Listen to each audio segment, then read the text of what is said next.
Hello. Hello, नमस्ते गुरुजी। नमस्ते नमस्ते नमस्ते। बोलिए बोलिए। बस गुरुजी, दिल से आवाज ही नहीं आ रही है आपकी आवाज सुन के। हाँ। इतना खुश हूँ आज मैं। हाँ, इतनी खुशी है कि कुछ जुबान भी मेरी बाहर नहीं आ रही है। इतना खुश हो गया हूँ मैं आज। आपके चरणों में कोटि कोटि प्रणाम। आपका प्रणाम स्वीकार है। आपको भी प्रणाम। गुरुजी, मैं पिछले 2 वर्ष से आपके वीडियो सुन रहा हूँ। अरे वाह। और मुझे निरंतर धुन भी प्राप्त हो गई है। बहुत अच्छे बहुत अच्छे। शुभ आशीर्वाद।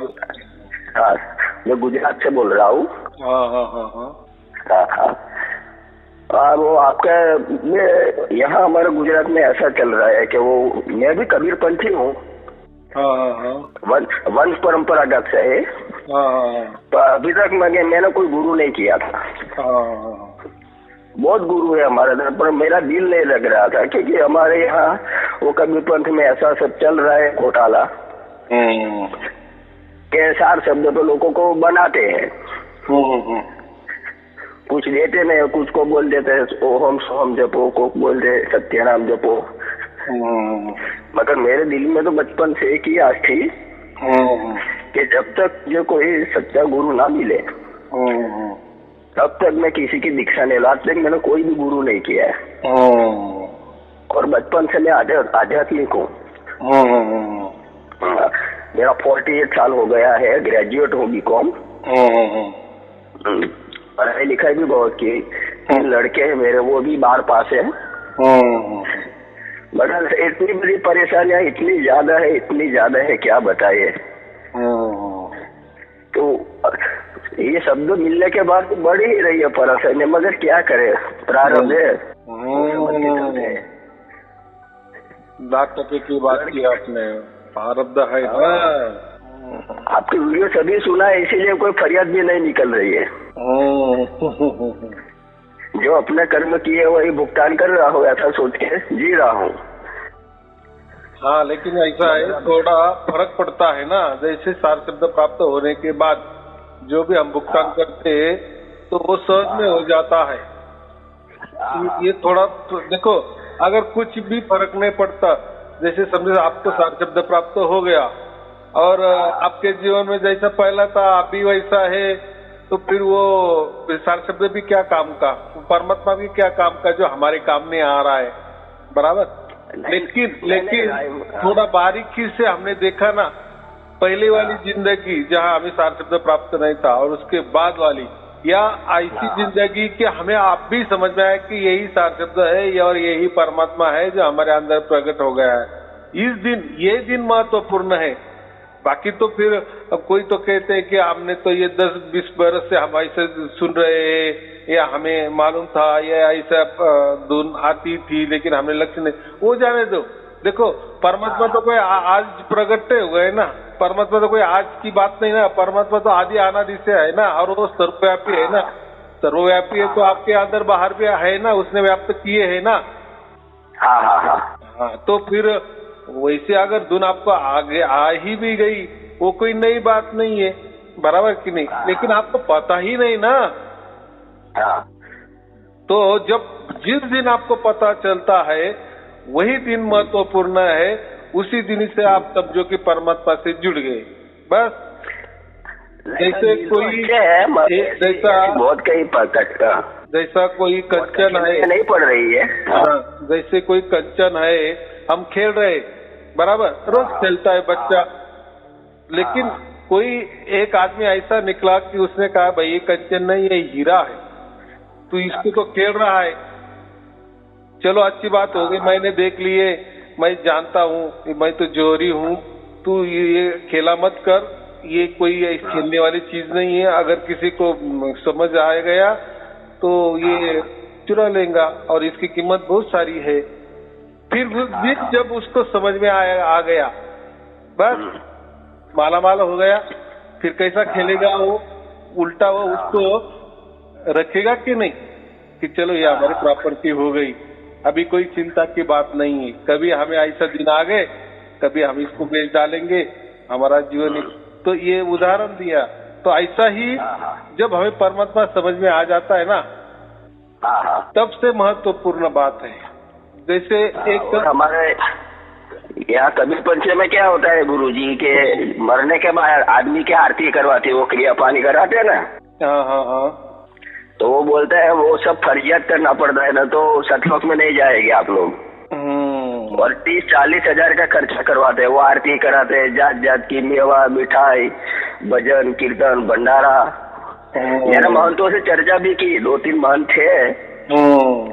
मैंने उसके बारे में पूछा कि सार शब्द क्या है, लेकिन वो तुमको अभी नहीं मिल सकता, उसके लायक बनो पहले। अच्छा, उनको मिल गया है ऐसा उसका मतलब? जो की सब बातें बनाई तो क्या वो सब अलग अलग होते हैं, वो तो अभी नया है। हमारा तो वर्षों से परंपरागत 42 पीढ़ी से चल रहा है धर्मदास की। ऐसा बोले, फिर मैंने बोला यार ये तो गलत है। अगर आरती कराने से 20-25 हजार से आदमी सतलोक में चला जाता है, तब तो दुनिया में सब बहुत ऐसे पैसे वाले हैं, पापी लोग भी है। तो उनको वो कहना ना जाएंगे आरती कर गए। हाँ, उनको वो कहना ना। तो धर्मदास को तो ये दिया था, कसम दिलाई थी, धर्मदास तो ये लाख दुआई सारे शब्द बाहर ना जाई। तो बस बाहर गया नहीं धर्मदास के पंथ में। ऐसा अगर हमने दोहे पर ले लिए तो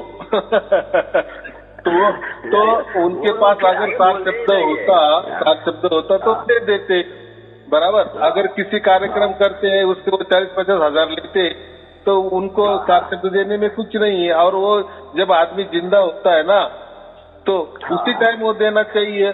मरने के बाद उसकी आरती भी किए, पूरा गांव को भोजन भी करवा लिए, और फिर क्या फायदा? और बोलेंगे कि हमने अभी ये मुर्दे को सार शब्द दे दिए, अभी इसकी मुक्ति हो गई, तो उसकी क्या पहचान है? गुरुजी इतना घोटाला हो रहा है। हम गुजरात के वो पंचमहाल जिला है, वहाँ से बेकोड इस्तारे हैं। देखो अभी ऐसा है, पहली बात, मेरा तो कोई धर्म नहीं पंथ नहीं, और मुझे अधिकार भी नहीं किसी पंथ पे उंगली उठाना। तो ये जो है ना, आप भी देखो, आप उसमें हो तो आप ये बातें उठाते, लेकिन मैं ये कहता हूँ ऐसा हर पंथ में है, ऐसा हर धर्म में है। अलग अलग तरीका, अलग अलग बोलचाल, अलग अलग रहन सहन, अलग अलग विचार, अलग अलग कल्पना, अलग अलग मान्यताएं, बराबर। अब तो ये कोई नया बात नहीं है, बराबर कि नहीं? अभी जो जैसा हमारा भुगतान है हो गया, लेकिन सार शब्द जो है ना कि कबीर साहब का, अभी तो आप बोलेंगे ये तो कबीर साहब की बातें करते हैं, कबीर साहब के नाम भी लेते हैं, तो इनका भी कोई कबीर साहब का ही पंथ होगा, तो मेरा कोई पंथ नहीं है, बराबर। अगर पंथ में दिया होता सार शब्द, तो फिर वो पंथ ही बड़ा होता। फिर आज की दुनिया में तो फिर कबीर पंथ ही सबसे दुनिया में ऊंचा होता, क्योंकि सार शब्द तो सत है ना, और सत का डंका तो क्या बोलते, पूरे ब्रह्मांड में चलता है ना सत का डंका। तो फिर मैं आज तक क्यों फिर कबीर पंथ का नाम कोई नहीं लेता? तो जो है पंथ, जो उस पंथ में है उनके लिए वो ठीक है, बराबर कि नहीं? लेकिन बाकी लोगों को मालूम है क्या, बाकी धर्म वालों को मालूम है क्या ऐसा ही एक कबीर पंथ होता है? लेकिन नहीं, ये जब सार शब्द की बातें आती है ना, तो वो कबीर पंथ को ही भी मालूम नहीं है सार शब्द के बारे में। वो तो अभी देखो, ये 2-3 बरस से मैं अभी ये प्रवचन करने लगा, ऑनलाइन करने लगा, और वो भी उसमें कोई खंडन नहीं है, एक दिन का भी खंडन है। देखो परमात्मा की लीला कितनी है। तब से मैंने पूरा की जो ज्ञान है पूरा प्रकट कर दिए, पूरा खुला कर दिए। अभी वही ज्ञान लेके लोग बोलते हैं, वो बात अलग है। और मुझे वो भी उससे भी कुछ ये नहीं है कि अभी मुझे तो समझता है ना कि ये आदमी अभी प्रवचन कर रहा है, अभी इसकी भाषा, और मैंने ये जो बताया, मैंने जो सार शब्द प्रकट किए, इसके पहले वाले उसके प्रवचन देखो सब अलग थलग है, और मैंने ये जो प्रकट कर दिए अभी, और उनके अभी वाले प्रवचन देखो तो उन्होंने भी बदलाव कर दिए, बराबर। तो बहुत अच्छी बात है, कम से कम चलो उन्होंने मेरा नाम ले लेना चाहिए, ऐसी भी बात नहीं है। वो कोई मैं मान बढ़ाई के लिए मैं कर रहा हूँ, ये भी बात नहीं है। लेकिन चलो अभी समझ रहा है तो ये बात कैसी होती कि अभी आपने बोला कि मुझे तो सार शब्द की प्राप्ति हो गई, लेकिन अभी मुझे जो जीवन में चाहिए वो उतना ये नहीं हो रहा है, सेटिस्फैक्शन जो हम बोलते हैं, जो सुख मिलना चाहिए वो नहीं होता। मैं अभी एक आपको उदाहरण देता हूँ। जैसा पतंग होती है ना, पतंग कागज की पतंग होती है, बराबर। तो वो जो ऊपर जाती है तो वो किसका सहारा लेती है? वो धागे का सहारा लेती है ना। धागे का सहारा लेती है। तो ऐसा ही हमारा जीवन है कि ये वो जो पतंग है ना, वो समझो एक मन है हमारा, या प्रारब्ध चल रहा है ऐसा समझो, और वो जो धागा है ना वो हमारा सुरती है ऐसा समझो, बराबर। और ये जो पतंग ऊपर जो गई, जो पतंग ऊपर गई वो जो हमारा मन है समझो, बराबर। लेकिन वो किसके आधार पे चल रहा है? वो धागे के आधार पे, यानी वो सुरती के आधार पे, यानी सुरती का पावर उसको लगा है, यानी वो धागा का पावर है वो पतंग को, इसलिए पतंग वो छलांगे मार रही है और उसके पीछे ये धागा भी है, बराबर। लेकिन वो पतंग कौन उड़ा रहा है? ये पतंग काल उड़ा रहा है। कौन? ये प्रकृति उड़ा रही है, ये माया उड़ा रही है, बराबर। अभी क्या हो गया? अभी हमको सार शब्द की प्राप्ति हो गई, बराबर। अभी यानी ऐसा हो गया कि अभी तो जो पतंग है वो तो उसकी जगह ही है, बराबर। वो जो उसने जितनी भी उड़ान ले ली है ऊपर गई है, समझो 1 किलोमीटर ऊपर गई है ऐसा समझो, समझने के लिए, बराबर। और वो जो धागा है, वो जो सुरती है, वो हमारा आत्मा है, बराबर। और इसको कौन चला रहा था? सब काल चला रहा था, काल के हाथ में। क्योंकि देखो पतंग उड़ाने वाला कोई तो नीचे होता है ना तो वही जो डोर को ढील देता है, खींचता है या छोड़ता है, तो वो जो छोड़ने वाला काल था, बराबर। ये हो गई सार शब्द जब हमें प्राप्त नहीं हुआ था तब की परिस्थिति हमारी, और हम आत्मा माने वो डोर, बराबर। अभी चलो, अभी उल्टा चलो, थोड़ा सा आगे चलो। अभी क्या हो गया? हमको सार शब्द की प्राप्ति हो गई। तो अभी फर्क क्या पड़ गया? फर्क कुछ नहीं पड़ गया। पतंग वैसी की वैसी, यानी जो मन छलांगे मार रहा है, पतंग जो ऊपर उड़ रही है वो है। वो जो हमारा जो धागा है, यानी जो हमारा आत्मा है, जो महत्वपूर्ण है, बराबर, वो भी वैसी की वैसा है। लेकिन जो नीचे काल जो पकड़ा था ना हमारा ये डोर, और उसे से वो पतंग जो छलांगे मार रही थी ना, अभी वो जो नीचे वाला जो काल है ना, अभी वो हट गया, और अभी वो परमात्मा ये कर रहा है। परमात्मा ही अभी वो डोर खींच रहा है, वो पतंग को नचा रहा है, बराबर। तो ये बात है। तो ऐसा हो गया। अभी क्या हो गया? अभी काल अभी हट गया, यानी प्रकृति अभी हट गई, बराबर। अभी परमात्मा ने हमारी डोर, हमारे आत्मा की डोर जो मन के साथ, वो परमात्मा ने अभी वो उड़ा रहा है। अभी पतंग कौन उड़ा रहा है? अभी परमात्मा उड़ा रहा है, यानी हमको अभी सार शब्द प्राप्त हो गया। तो अभी देखो पतंग भी वैसी की वैसी, यानी जो मन है कागज वाला मन, वो तो कागज वो तो क्या है? वो तो यही का है, यही मिट जाएगा। वो पतंग तो कभी न कभी फटती है ना, लेकिन डोर तो नहीं फटता ना, डोर तो वैसे की वैसा रहता है, पतंग फटती है। तो इसलिए हम क्या कहते हैं, ये तो मन तो कहीं भी छलांग मारता है, और उसमें क्या है? वो तो आज है कल नहीं है। जैसा कागज है, कागज का टुकड़ा है, आज नहीं है कल नहीं, उसको पानी भी लग गया तो मिट जाएगा। लेकिन डोर का तो ऐसा नहीं होता। डोर तो कम से कम पतंग से ज्यादा तो उसका आयु है कि नहीं, पतंग की तो कम है, बराबर। तो ये मैं समझने के लिए आपको उदाहरण दे दिए। तो ऐसा समझना कि अभी हमको सार शब्द प्राप्त हो गया ना, तो अभी ये जीवन का डोर, हमारा आत्मा का डोर, ये सुरती अभी परमात्मा ने पकड़ ली है, बराबर। यानी ये जो डोर है ना, ये जो सुरती है ना, जो आत्मा है ना, अभी परमात्मा के हाथ में है। अभी वो खेला कर रहा है, बराबर। अभी उसका खेला तो अच्छा ही होगा ना काल के खेला से। काल तो देखो, काल को तो ये काल जो है ना, वो तो उसको तो इतने ब्रह्मांड चलाने हैं, सब ब्रह्मांड वो चलाता है, अनंत ब्रह्मांड वो चलाता है ना, वो तो मालिक है इसका। तो वो तो उसके हिसाब से कैसा भी उड़ा सकता है। लेकिन अभी की बात अलग है। अभी हमारी डोर परमात्मा ने पकड़ी है तो कुछ तो भी फर्क होगा कि नहीं? नहीं होगा। हाँ, ये बात है। मतलब क्या है गुरुजी, देखो मैं बीकॉम ग्रेजुएट फर्स्ट क्लास हूँ, नौकरी के लिए बहुत ट्राई किया, नहीं मिली। अभी वो मजदूर का मैं काम कर रहा हूँ। इतनी परेशानी है, 3 लड़के की शादी करनी है, समाज में लोग बोलते हैं इसके पास घर अच्छा नहीं है, पैसे नहीं है, कोई काम धंधा नहीं है, जमीन नहीं है, लड़के की शादी भी नहीं हो रहे, सब लड़के शादी के लायक हो गए। लड़के भी बहुत मेरे अच्छे हैं, सब आपका वीडियो सुनते हैं, पूरा परिवार अच्छा है मेरा। इसीलिए थोड़ा मन में वो होता है कि साला ये इतना भी हुआ था अभी तक परमात्मा क्यों दया नहीं कर रहा है, ऐसा हो रहा है दिल में।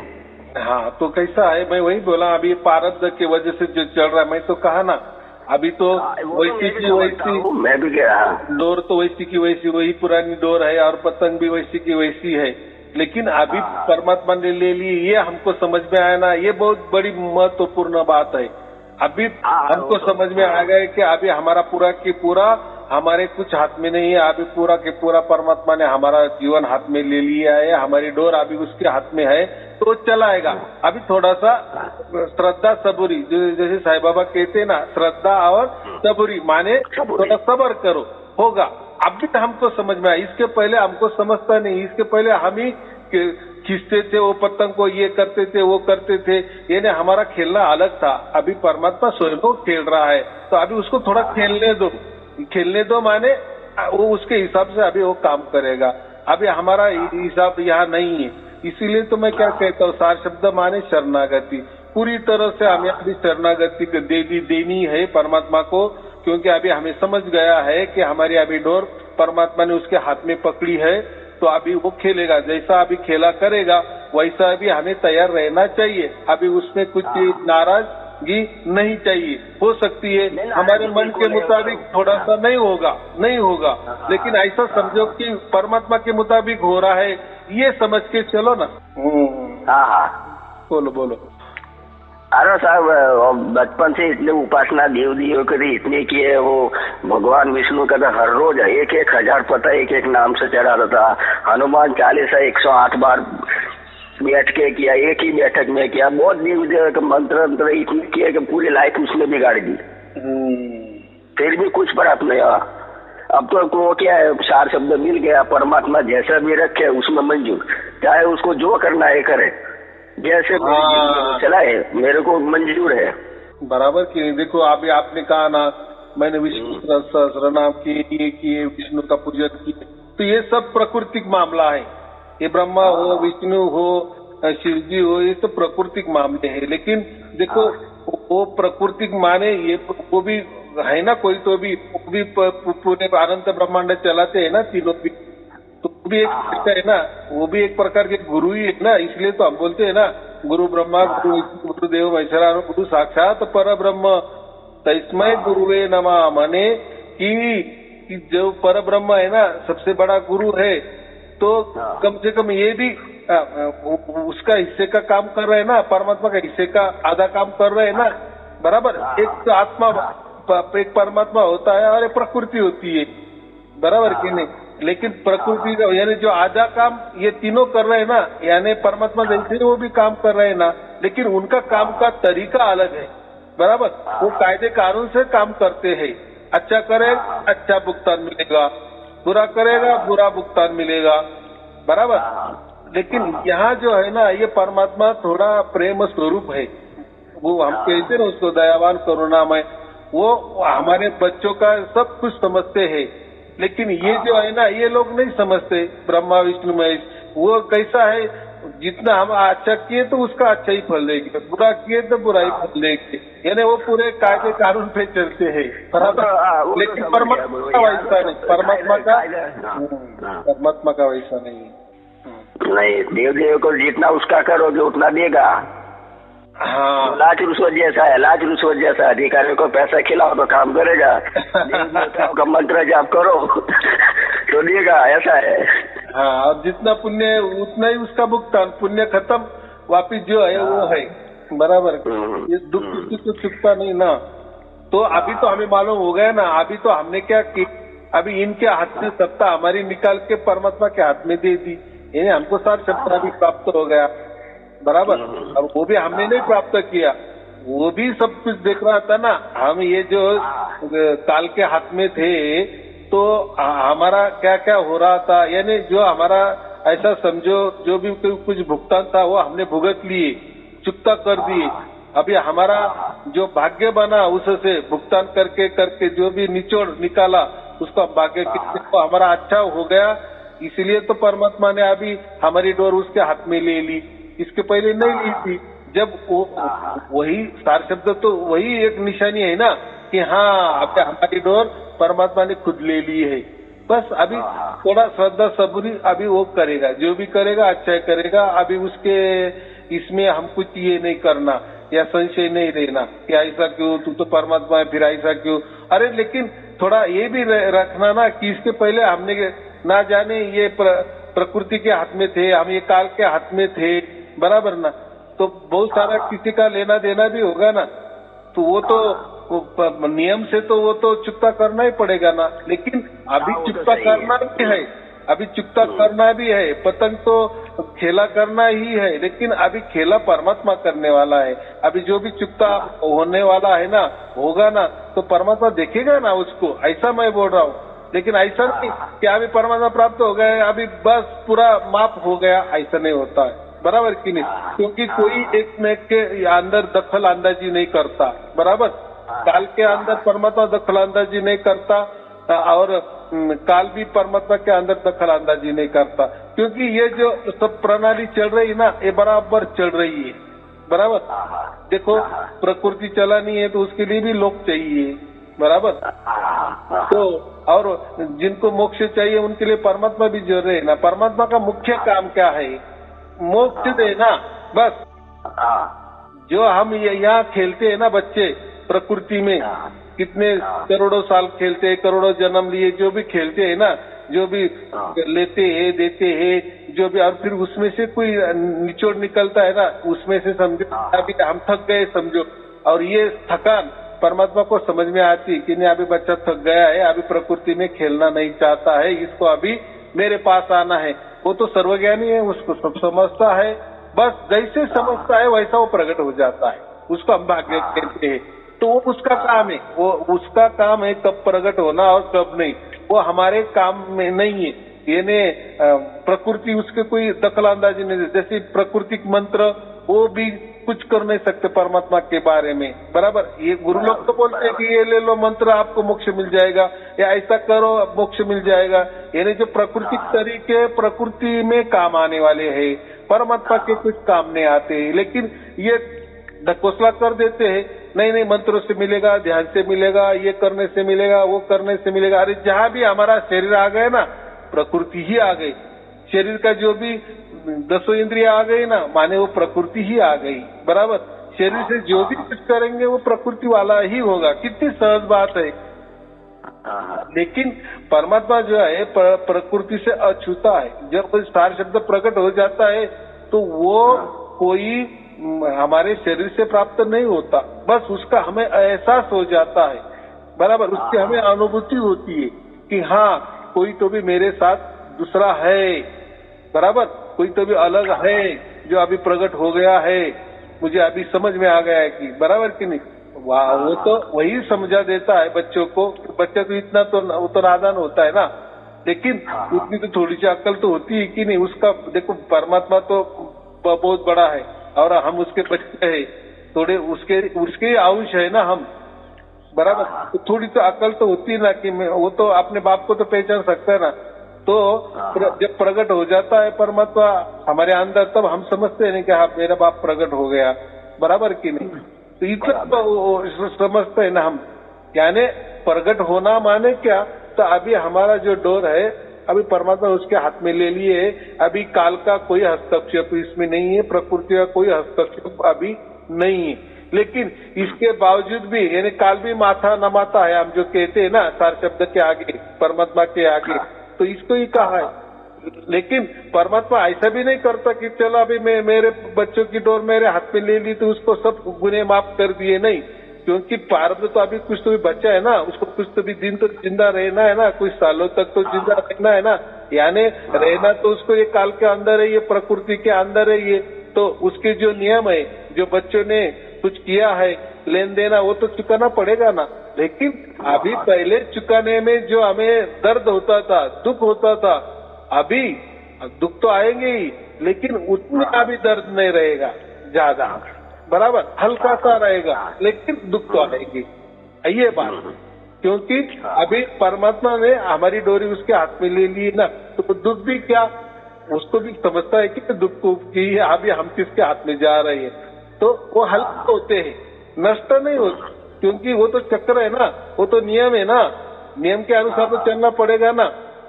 क्या अभी परमात्मा आ गया, अभी सब प्रकृति के नियम खलास, काल के नियम खलास, ऐसे थोड़ी होता है कि फिर तो काल शब्द प्राप्त हुआ, वो तो फिर सोएगा ही नहीं, क्योंकि प्रकृति की काम ही नहीं करेगी। फिर ऐसा थोड़ी क्या, हमें बराबर रात को नींद आती है ना, माने प्रकृति हमारे ऊपर काम कर रही है, काल हमारे ऊपर काम कर रहा है, लेकिन अभी काल को भी समझ में आया, प्रकृति को समझ में आ गए कि अभी ये बच्चे की डोरी अभी हमारे हाथ में नहीं है, अभी इसके बाप ने उसके हाथ में ले ली है, बस अभी जैसा ये चुकता करेगा तो थोड़ा कर लेना, जो है ना अभी जाने वाला ही है ये बच्चा, अभी ये प्रकृति में रहने वाला नहीं है, ये हमारे हाथ में आकर ये तो निकल गया है, बराबर। लेकिन अभी जितना दिन जिंदा रहने वाला है, तो प्रकृति का जो भी लेना देना है, छोटा बड़ा, वो तो करना ही पड़ेगा ना, वो भी बोझ रखेगा। परमात्मा ऐसा थोड़ी करेगा क्या कि नहीं, वो तो बोलेगा, परमात्मा ही बोलेगा नहीं ये प्रकृति का लेना देना है, काल का लेना देना है, चुकता करना पड़ेगा, लेकिन अभी तू कर मत, वो कैसा चुकता करना है वो मेरे हाथ में है, बस इतना ही हमें एहसास आ जाता है, हमें धाड़स आ जाता है कि बस अभी हमारी डोरी अभी परमात्मा ने ले ली है, वो बराबर करेगा, बराबर, क्योंकि परमात्मा तो पूरा भरोसा है। हाँ, परमात्मा तो सर्वज्ञ है ना। आज जो मैंने भी बहुत किताबें पढ़ी, वो धर्म की, वो कबीर साहब का पूरा, आप बोलते हैं बिसम बिसम में होगा, वो भी लिखा है, बिसम बिसम में होगा, और जो कोरोना आएगा उसका भी उल्लेख है उसमें। ऐसी कहर आएगी 2020 में, ऐसी कहर आएगी, उस टाइम में प्रकट होगा, तो वो लिखा है। हाँ, बात बराबर है। वो साधु संत वो पढ़ते नहीं है, वो उन लोगों ने पूरे ग्रंथों की पढ़ाई नहीं है, कबीर साहब के वाणी को समझा ही नहीं है पूरा वो क्या कहना चाहते हैं। वो पढ़ते भी है, सब उनको समझता भी है, लेकिन उसका उनके लाभ का जो है ना, उनके फायदे का जो होता है वही दोए निकालेंगे, सबके थोड़ी दोए निकालेंगे क्या, बराबर की नहीं। अगर उनको करने वाला हूँ अभी मैं दो तीन साल के बाद वो महंत में ही मैं घुसने वाला हूँ, मंडली में, बड़ी मंडली होती है, उसको मैं सबको समझाने वाला हूँ, सब आदमी को कि ये सब अच्छा नहीं चल रहा है। नहीं, ऐसा नहीं, देखो मैंने मिला भी 4-5 आदमी को समझाया भी, वो लोग मान भी गए कि तुम्हारी सच है। बात ऐसी है, कैसा गुरु है तुम्हारा, वो पूछते हैं क्या क्या देना पड़ता है, कितनी दक्षिणा देनी पड़ती है, क्या क्या नियम पालन करना पड़ते हैं। मैंने कहा कुछ नहीं करना, ये वीडियो में देता हूँ वो तुम सुनो, अच्छा लगे तो उसका फॉलो करो। देखो जो भी नियम समझाता हूँ, जो गुरु लोग होते हैं ना, वो प्राकृतिक गुरु हमें कैसे समझ में आती है, जो भी प्राकृतिक लोगों जो गुरु होते हैं ना, वो अगर प्राकृतिक मंत्र देते हैं, प्राकृतिक साधना बताते हैं, कोई शरीर के ऊपर साधना बताते हैं, शरीर के ऊपर ध्यान लगाने को बोलते हैं, शरीर के अंदर कोई जाप करने को बोलते हैं, जपा करने को बोलते हैं, कोई नादे सुनने को बोलते हैं, या यहाँ लक्ष्य टिकाओ, वहाँ लक्ष्य टिकाओ, ब्रह्मरंध्र के ऊपर लक्ष्य टिकाओ, उसके ऊपर इतना उंगली लक्ष्य टिकाओ, चलते हंसते खेलते चलते लक्ष्य टिकाते चलो, ये टिकाना बिकाना ये सब मन की बातें आ गई, ये सब शरीर की बातें आ गई, ये सब प्रकृति की बातें आ गई, इसमें सार शब्द की कुछ भी बात नहीं है। लेकिन उनको मालूम ही नहीं सार शब्द, तो फिर वो लोग क्या करते हैं, किसी मंत्र को सार शब्द बता देते हैं, किसी साधना को सार शब्द बता देते हैं, बराबर की नहीं, और उसके अलग और कोई चारा भी नहीं है ना। लेकिन वो खुद कहेंगे कि नहीं हमारे पास सार शब्द नहीं है, उनको मालूम है अगर हमने ऐसा कह दिए तो लोग जो हमारा पेट भरने का काम है वो भी अधूरा रह जाएगा, बराबर की नहीं। और वही तो दोहे निकालेंगे कि कबीर साहब वो शरीर रूपधारी है, वहाँ भी जो बैठे हैं देखो उनका नाम है, उनका रूप है, वो सदैव है, हमारे मनुष्य शरीर जैसे ही ऐसे बताएंगे ना।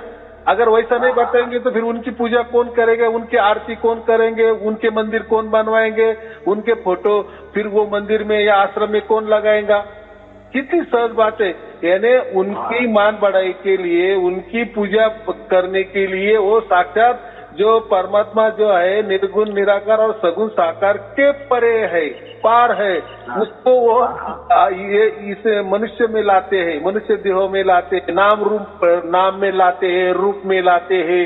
इसलिए तो नाम देते हैं ना, 4 नाम 10 नाम या, लेकिन परमात्मा अनाम है। रूप रंग में लाते हैं, रूप माने यही आकार में लाते हैं, ये मनुष्य जैसा उसका आकार है, कुछ भी बता देते हैं। उसका प्रकाश इतना है कि 100 सूर्य जैसा है। अरे एक सूर्य जो है ना हमारे पृथ्वी के ऊपर, वो उसको हम 2 मिनट भी आंख नहीं लगा सकते, बराबर खुली आंखों से नहीं देख सकते। तो वो परमात्मा 100 सूरज के करोड़ों सूरज उसमें प्रकाश निकल रहा है। कितने बावले बातें बताते हैं, उनको भी एक समझ में आता है कि हम क्या क्या बड़बड़ कर रहे हैं, क्या क्या बक रहे हैं, क्या झूठ में झूठ बोल रहे हैं। और वो तो भगत जो लोग आगे वाले बैठने वाले, वो तो बेचारे बुद्धू ही होते हैं ना। बुद्धू माने वो अज्ञानी उसको कहेंगे, बुद्धू नहीं लेकिन अज्ञानी होते हैं, उनको इतना भी समझता नहीं है। और वो भी अज्ञानी कौन होते हैं, जो बोलते हैं ना लिखे पढ़े नहीं होते हैं, बराबर। वही लोग अशिक्षित जो लोग होते हैं, गांव के लोग होते हैं, गरीब लोग होते हैं, उनको ये बातें पसंद आती है। हाँ, परमात्मा करोड़ों सूर्य का प्रकाश जैसा है वहाँ बैठा है। अरे इनको उतना ही दिमाग नहीं है का एक जो सूरज है हमारे सर के ऊपर, जो रोज हम देखते हैं, उसको 5 मिनट भी हम नजर नहीं रख सकते, बराबर कि नहीं, हम अंधे हो जाएंगे। तो वो ऐसा परमात्मा है तो अगर तो उसको तो हम कैसे कर देखेंगे। और वो देखने वाली चीज है क्या? तो करोड़ों आप जो सूरज वाला उसका प्रकाश है क्या? ये कुछ भी बताते हैं और कुछ भी सुनते हैं, बराबर कि नहीं।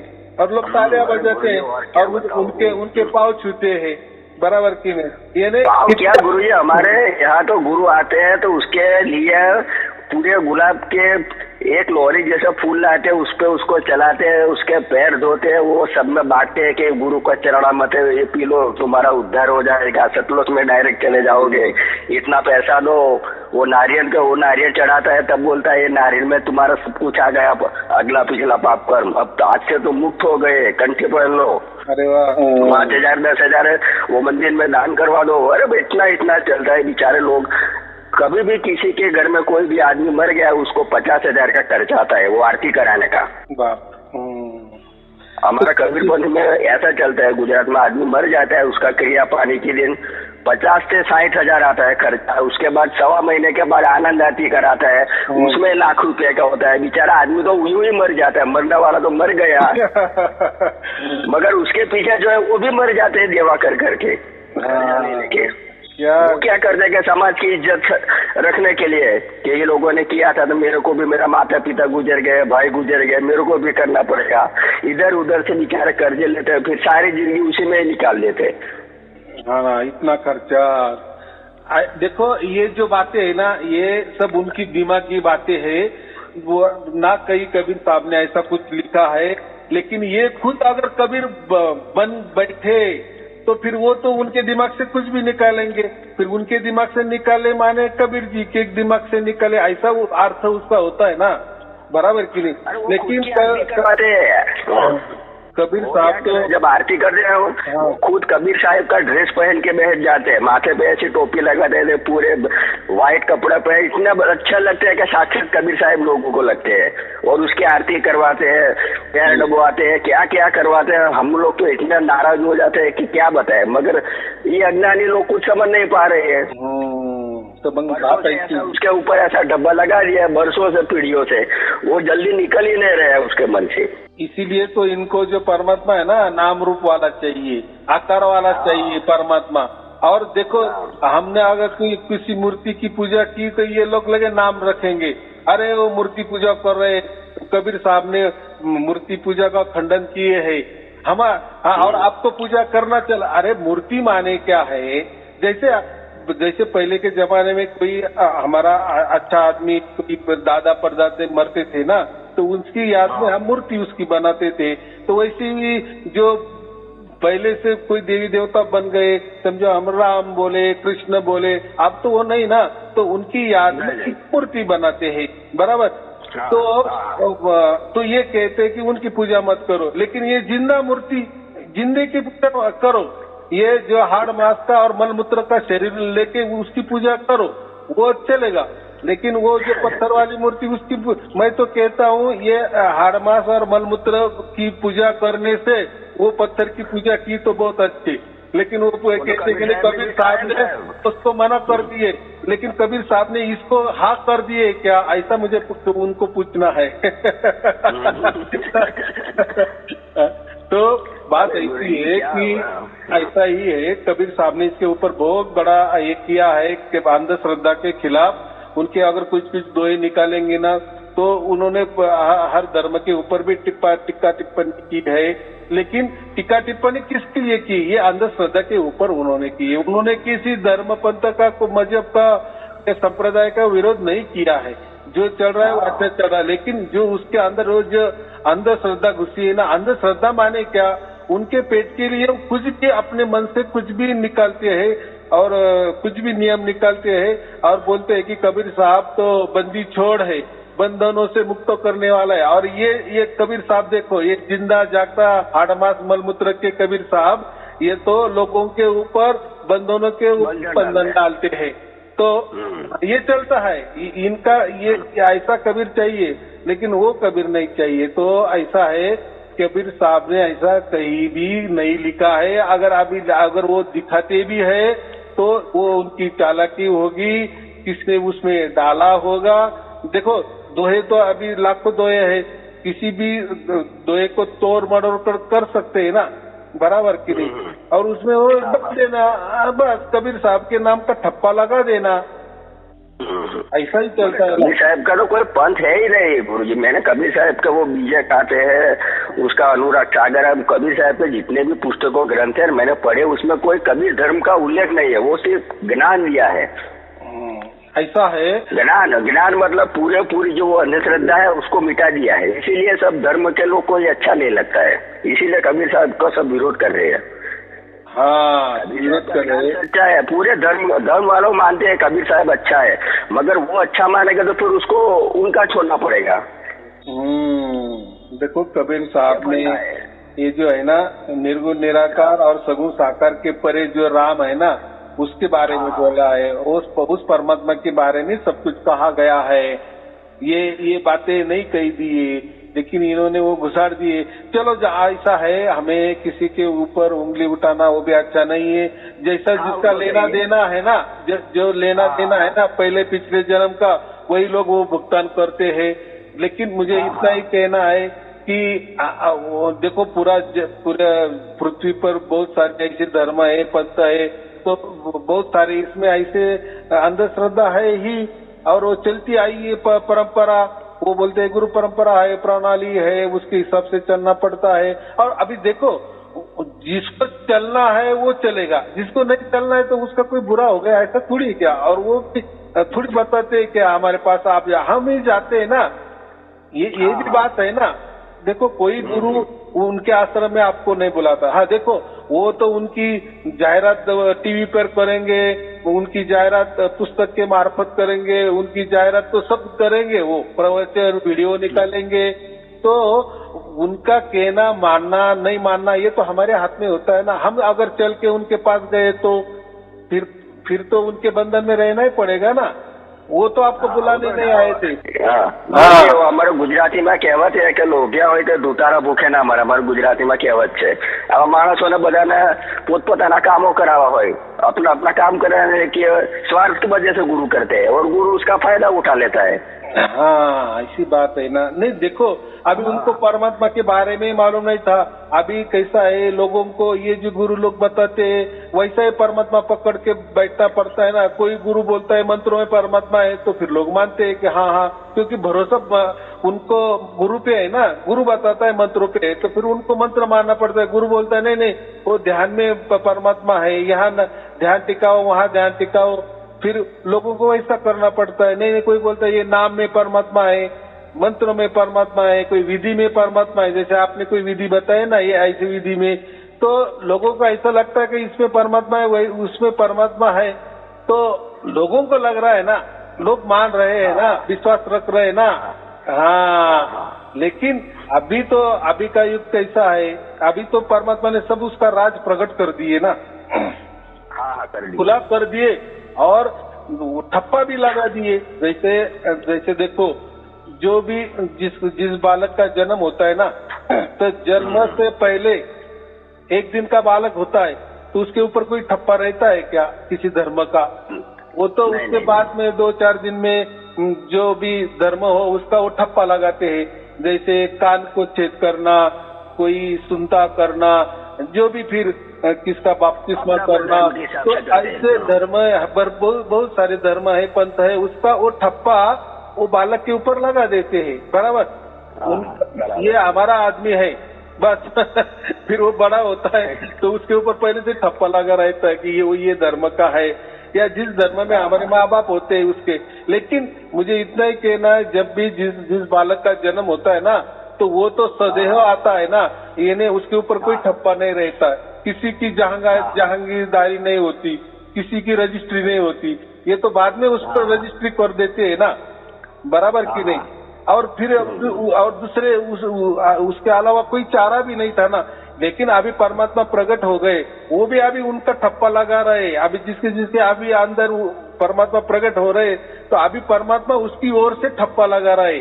और ये जो लोग है ना, ये धर्म के लोग, वो बच्चों के ऊपर उनके ओर से ठप्पा लगाते हैं, धर्म की ओर से ठप्पा लगाते हैं, पंथ की ओर से ठप्पा लगाते हैं।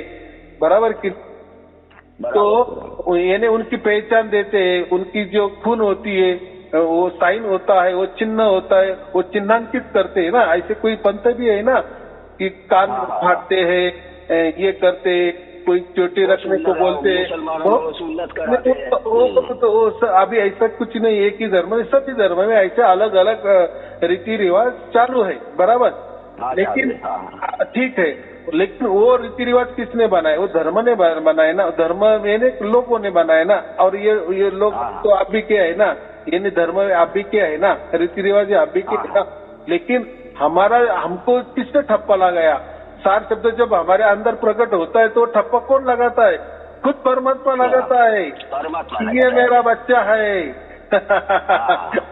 तो इसमें कोई धर्म नहीं ठप्पा लगा सकता, कोई पंथ ठप्पा नहीं लगा रहा है हमें, कोई धर्म नहीं ठप्पा लगा रहा है, साक्षात परमात्मा हम ठप्पा लगाता है। फिर हम बोलते अरे मेरे अंदर प्रकट हो गया, बस परमात्मा ने तुझे ठप्पा लगा दिए। लेकिन वो परमात्मा का ठप्पा है, निर्गुण निराकार सगुण साकार के परे परमात्मा का ठप्पा है, आदि अनादि परमात्मा का ठप्पा है, स्वयंभू परमात्मा का ठप्पा है, जो आजन्मा है उसका ठप्पा है, वो जो अकाल है उसका ठप्पा लगा है हमारे ऊपर। तो वो ठप्पे से ये ठप्पा कितना अच्छा है, बहुत बड़ी बात है कि नहीं हमारे लिए। हाँ, तो हमारे इसलिए हम तो उल्टा, हमको आनंद और उत्सव में रहना चाहिए कि खुद परमात्मा ने हमारे ऊपर ठप्पा लगा दिए है, रजिस्ट्री की है। मैं तो देखो, मेरी जिंदगी में जो मैं इतना खुश हूँ कि मुझे परमात्मा ने, ये मेरा आखिरी जन्म है, बस वही सोचकर जितना भी दुख पर मैं वो भोग लूंगा, मगर अब मैं नहीं आऊंगा इस दुनिया में। परमात्मा ने मोक्ष दे दिया है, तो बस जो दे दिए, जीते दे दिए, और हमारे सामने दे दिए, हमारे साक्षी से दे दिए। बराबर, ये प्रैक्टिकल पूर्ण है ना। और ये लोग बोलते हैं ना, तुम मरने के बाद तुम डरो मत, हम तुम्हारे साथ आएंगे, तुमको बराबर लेके जाएंगे, तुम्हें मोक्ष प्राप्त। देखो इनकी तो वहां भी चल रही है। अरे जीते जी आप एक देह आपका यही रखो और दूसरे देह के अंदर उतर के तो दिखाओ, तो हम मर जाएंगे, फिर आप आने वाले हैं। पहले तो जीते जी तो आप कुछ तो भी करामत करो ना, हमारे सामने करो ना, तो वो नहीं करते। तो फिर मरने के बाद कैसे आएंगे हमारे साथ, कैसे हमारा कुछ छुड़ाएंगे? हाँ, बस सब बकवास है इतना। हाँ, सब बकवास है, लोगों को लूट रहे हैं। वो जाने दो। देखो परमात्मा सब कुछ देख रहा है। देखो जब तक परमात्मा प्रकट नहीं होते थे तब तक इनका सब कुछ चलता था, और लोग भी चलने देते थे, लोग भी स्वयं से खुद से ही जाते हैं उनके पास ना। तो अभी तो देखो, अभी तो परमात्मा खुद प्रकट हो रहे हैं ना सबके अंदर। तो अभी हाँ, जब तक परमात्मा प्रकट नहीं थे तब तक उनका ही सच था ऐसा समझो, या उनकी चलती थी, या फिर वो सत्य है वो झूठा है उसके ऊपर भी हम उंगली नहीं उठा सकते थे ना, क्योंकि हमें परमात्मा ही उसकी ओर से प्रकट नहीं होता था ना। तो अभी तो परमात्मा स्वयं आ गए हैं ना, घर घर में जा रहे हैं ना, घर घर में प्रकट हो रहे हैं ना, और उसके साक्षी हम खुद हैं। तो अभी दूसरे की सर्टिफिकेट की भी क्या जरूरत है हमें? हमको तो समझ में आ रहा है ना। अरे हम हमारे बाप को नहीं समझ सकते तो फिर हम क्या काम के बराबर की नहीं? शरीर के जैसे माता पिता, जैसे हमारा जो आत्मा है उसका हमारा परमात्मा पिता है, उसको तो हम पहचान सकते हैं ना कि वो हमारे अंदर प्रकट हो गए। उतनी तो बुद्धि तो हमको है ही। तो अभी बाकी की क्या जरूरत है? अभी ये कुछ नहीं, बस अभी आनंद और उत्सव मनाओ, और हमारी डोर परमात्मा ने ले ली है। सात शब्द का वही मतलब होता है। अब आखिरी बात आपसे इसलिए प्रार्थना करूं, मुझे ऐसा आशीर्वाद दीजिए कि मेरा पूरा परिवार साथ सुखी, जैसे मेरे को धून प्राप्ति है उनको भी हो जाए, और साहब कबीर साहब को भी मेरे तरफ से आप ज्यादा प्रार्थना करना कि मेरा जल्दी से थोड़ा अच्छा हो जाए। वो लड़के भी अभी 2 पुलिस में सिलेक्ट हुए हैं, प्रैक्टिकल में आ गई है, अब परीक्षा है, तो थोड़ी आशीर्वाद दे देना। हाँ, बस अब मेरा आशीर्वाद, मेरा सब प्रवचन में रहता है, बस प्रवचन सुनते चलो, बाकी के इसमें नहीं जाना, कोई अंधश्रद्धा की बातें नहीं करना है, कोई चिंता की बात नहीं। आपको मैं बिल्कुल नहीं जाता। हाँ, बहुत अच्छे। आपको और आपके परिवार के लिए शुभ आशीर्वाद। सत साहिब जी, सत साहिब जी, सत साहिब जी, सत साहिब जी, सत साहिब जी।